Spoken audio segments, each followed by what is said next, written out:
Hello, welcome back to my channel. The topic is GATS TRIPS and TRIMS. ये है international business का topic है, so let's फिर discuss. तो first हम स्टार्ट करते हैं कि गेट्स क्या होता है। तो गेट्स का क्या मीनिंग है? GATS simply stands for general agreement on trade in services. Okay, तो first multilateral agreement on trade in services. तो जो गैट्स है, जो फर्स्ट मल्टीलेटरल एग्रीमेंट था ट्रेड इन सर्विसेज में, सर्विसेज में। तो it was negotiated during the last round of trade negotiation last Uruguay round के लास्ट में ये जो था बना था 1995 को जो इन्फोर्स हुआ था, इसमें बना था। ओके, तो objective of establishing a second multilateral framework, sound multiplayer framework of principle and rule. तो इसका क्या ऑब्जेक्टिव था गैट्स को जो बनाने का? ये था कि एक फ्रेमवर्क एस्टैब्लिश करना मल्टीलेटरल, जिसमें क्या हो कि जो ट्रेडिंग सर्विसेज हैं उसके रिगार्डिंग रूल्स, कुछ प्रिंसिपल सेट किए जा सकें। ओके, तो ये इसका ऑब्जेक्टिव था। तो गेट्स एग्रीमेंट कवर ऑल, इसमें क्या होता है, और जो भी सर्विसेज होती हैं वो कवर होती हैं। 161 ट्रेडेबल सर्विसेज होती हैं हमारे पास, वो ऑल इसमें कवर होती है। जैसे हो गया financial services, for example banking, insurance, okay, educational services, telecommunication, transport. Okay, तो ये सब एग्जाम्पल हैं कौन कौन से सर्विसेज इसमें इंक्लूड होती हैं। आप बात करते हैं कि इसके पार्टिसिपेंट्स कौन कौन से होते हैं हमारे गेट्स के। जो भी वर्ल्ड ट्रेड ऑर्गेनाइजेशन के मेंबर होंगे ना, मेंबर कंट्री, वो सभी इसके पार्टिसिपेंट होंगे। ओके, तो उसके ऑब्जेक्टिव क्या है ये बनाने के? जो गेट्स है इसको बनाने के ऑब्जेक्टिव हमारे पास टू ही है, मेन प्राइमरी ऑब्जेक्टिव इसके। फर्स्ट तो होता है कि इंश्योर करना all country include under foreign market trade equality की। ये इंश्योर करना कि जो भी कंट्रीज जो है इसमें इंक्लूड है फॉरेन मार्केट में, वो उसको इक्वली ट्रेड किया जाए। सभी कंट्री जो हमारी फॉरेन मार्केट में इंक्लूड हो उसको इक्वली ट्रेड किया जाए, किसी के साथ डिस्क्रिमिनेशन ना की जाए। उसके बाद सेकंड इसका क्या ऑब्जेक्टिव है हमारे पास? To promote progressive liberalisation of trade in services by eliminate trade barrier. तो सिंपली इसका क्या मतलब है कि हमारे जो ट्रेड इन सर्विसेज है उसको लिबरलाइज करना। इट मीन्स कि और ज़्यादा ब्रॉड करना, और हमारे बैरियर्स जो हैं उसको जो रोकते हैं उसको जो है रिमूव करना, एलिमिनेट करना trade barriers. Okay, trade barriers में हमारे पास tariff and non tariff barriers होते हैं, जो एक हिसाब से एक तरीके से रिस्ट्रिक्शंस होती हैं हमारे ट्रेड एंड सर्विसेज में। ओके, तो उसको एलिमिनेट करना, ये सेकंड था। अब तो ये था गेट्स के बारे में, हमने बता दिया कि उसमें क्या होता है और इसके मेंबर पार्टिसिपेंट कौन कौन से और उसका ऑब्जेक्टिव क्या है। अब बात करते हैं हम ट्रिप्स के बारे में। तो सेकंड हमारे पास टॉपिक है trips. Trips stands for trade related aspect of intellectual property right. तो ये बेसिकली रिलेट करता है इंटेलेक्चुअल प्रॉपर्टी राइट के साथ। ओके, तो international agreement administered by World Trade Organization के द्वारा जी एडमिनिस्ट्रेट किया जाता है। So it sets down minimum standard for many forms of intellectual property right and regulation as applied to national of World Trade Organization member. तो simply ये क्या करता है, मिनिमम स्टैंडर्ड्स होते हैं ना, सेट करता है।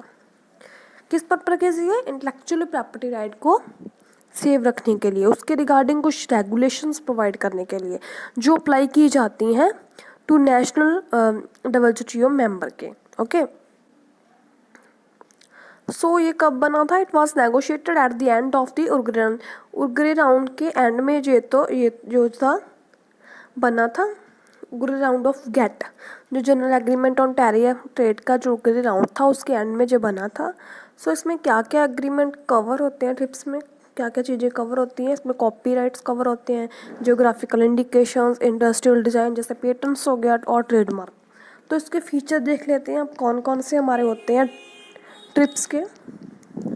फर्स्ट है स्टैंडर्ड।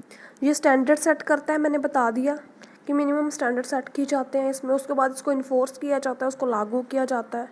एक्चुअल में। उसके बाद डिस्प्यूट सेटलमेंट किए जाते हैं कि जब हम स्टैंडर्ड्स को फॉलो करते हैं तो डिस्प्यूट अराइज होंगे, दोनों कंट्रीज़ में आपस में बहुत सारी कंट्रीज़ होती हैं, उनमें डिस्प्यूट अराइज होंगे, झगड़े होंगे, तो उनको सेटलमेंट किया जाता है। ये इसके फीचर्स हैं।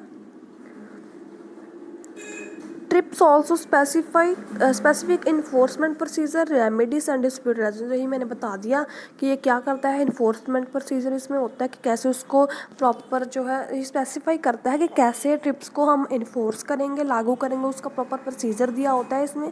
उसके बाद रेमेडीज़ दी होती हैं, सोल्यूशन दिए होते हैं, और डिस्प्यूट रेजोल्यूशन पर उसके कैसे हम, अगर डिस्प्यूट अराइज होगा तो उसको कैसे सॉल्व करेंगे, कौन कौन सा प्रोसीजर है, स्टेप बाय स्टेप सीक्वेंस में एक हायरार्की में उसका रेजोल्यूशन, डिस्प्यूट रेजोल्यूशन का प्रोसीजर हो वो दिया जाता है। उसके बाद हम देख लेते हैं इसके इम्प्लीकेशन कौन कौन से ट्रिप्स एग्रीमेंट के। First step, protect and enforcement of all intellectual property right shall contribute to the promotion of technical innovation and mutual advantage of producer end user. तो बेसिकली ये क्या करता है, प्रमोशन करता है किस चीज़ की, टेक्नोलॉजिकल इनोवेशन। इसमें इसके टेक्नोलॉजी को एडवांस करता है, इनोवेट करता है, उसकी प्रमोशन करता है, और इसका बेनिफिट किसको देता है, म्यूचुअली प्रोड्यूसर और यूज़र को। यहाँ तो उसको यूज़ करते हैं जो उसको, और जो प्रोड्यूसर होते हैं वो तो यूज़ करेंगे, उन दोनों को इसका बेनिफिट मिलता है।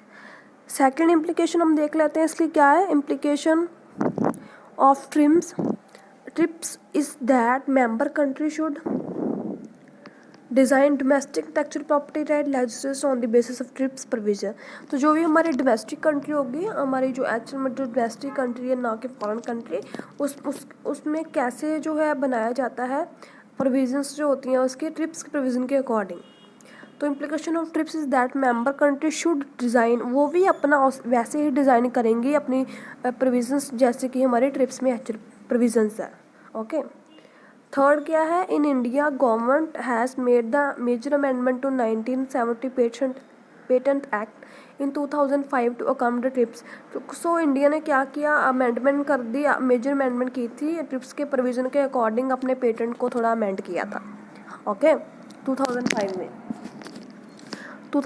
में। उसके बाद है in India 2010 the copyright act, वो भी अमेंड किया गया और इन्फोर्स किया गया 2012 को।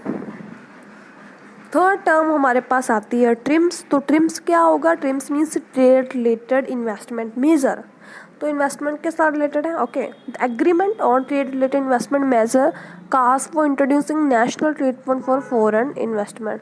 तो ये एक नेशनल ट्रीटमेंट था फॉरेन इन्वेस्टमेंट का। तो इसमें हम देख लेते हैं कि क्या किया जाता है। इसमें रिमूवल की जाती है जो भी हमें क्वांटिटेटिव रिस्ट्रिक्शन लगी हुई थी कि इतना लिमिट्स के बाहर हम एक्सपोर्ट नहीं कर सकते, इंपोर्ट नहीं कर सकते, ये वो, उस रिस्ट्रिक्शन को रिमूव किया इन्होंने। Under the national rules, national treatment मैंने रूल बता दिया ऊपर। उसमें क्या होता है, World Trade Organization member state to commit themselves to treat foreign enterprise under the same term and condition as domestic। तो कहते हैं कि जो वर्ल्ड ट्रेड मेंबर हैं उसकी कंट्री जो फॉरेन होती है, फॉरेन एंटरप्राइज भी होते हैं, डोमेस्टिक भी होते हैं, तो उन दोनों को सेम अंडर कंडीशन में रखना, किसी के साथ डिस्क्रिमिनेट करना। जैसे हम डोमेस्टिक को अपना ट्रीट कर रहे हैं वैसे ही हमें फॉरेन को ट्रीट करना चाहिए, हमें कोई डिस्क्रिमिनेट नहीं करना दोनों के साथ, सेम उसको कंडीशन, टर्म कंडीशन में ट्रीट करना। ओके, ये था हमारा नेशनल ट्रीटमेंट रूल। उसके बाद है member country also commit themself to reduction of all quantity restriction on important goods included tariff and.